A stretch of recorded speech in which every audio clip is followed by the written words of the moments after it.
Николай Георгиевич Доможаковтың адының Национальной библиотекада «И-1 в поле воин» атты документальный фильм шон алына сығарылған. Ол тарихы наукаларының докторы, профессор Леонид Романович Козласовтың 100 жасына шарыдылған. Аны науканы на технологиялар жетелі дархазны программасынша Шахан, Хакас, Республика. Аны темнер марықты ұттып алған Москваның шуштажызы Александр Батраков. Путаналы керікті арлы алжылар болғанар. Профессорның туғын шағынары Москвадағы Ломоносовтың адына Хазна университетінде аны қолында көрінген кізілер, Башқұртстанның, Казақстаннан келген ученыйлар.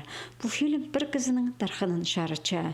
Леонид Романович Шерхашын тоғыстырны шалғызан ичен болған. Ол позының адын Шерсуның пасте қыры озарында сабылып салған.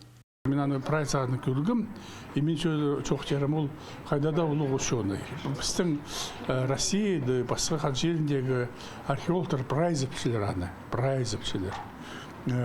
Екіншісі, ол біздің Хакас жонының самы шақсы көңінізін атшықшының кізі. Ол бір зарының қатыға көрінші, шымжық амар кізі, онағы простой кізі, прайсы оқытыз болчақ кейімі. Оныңар ачазуында кенек болғанда оқайды күстік кізі. Леонид Романович позның илбі керенің үдік школасын сабландыршы. Фильмді ақпындағы бастағы школа аға бұғдархазын шетірші. Профессор Леонид Козласов илбік ады шады араласқан, балығылатқан. Шерсун прайзы арашилерға керектер тіп саны жаң. Ол сар қолығда болса, позының тоғызын тұрыстық толдырар ұңдайлар тапқан. Бұл кино бізге немес, бұл шит түлеге балаларға көру керек.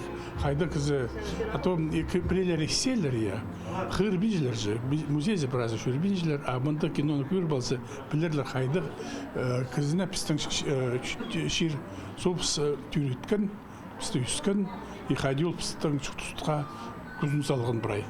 Профессор Леонид Козласовтың 100 жазына шарыдылған фильм Бузаның шалқыста кізі шазыды шажы адына ұға тұрыстығы. Бұл фильмді аның істініс база наука шоғын аны Хакасияда шақсы танып жатқан кізілер шарычалар. Хакасиядан басқа саблық ученыйдыңар Башқұртстан тұрыстық фильм кемнеп салған. Антонина Тамачакова, Владислав Пустовойт, хабарларға.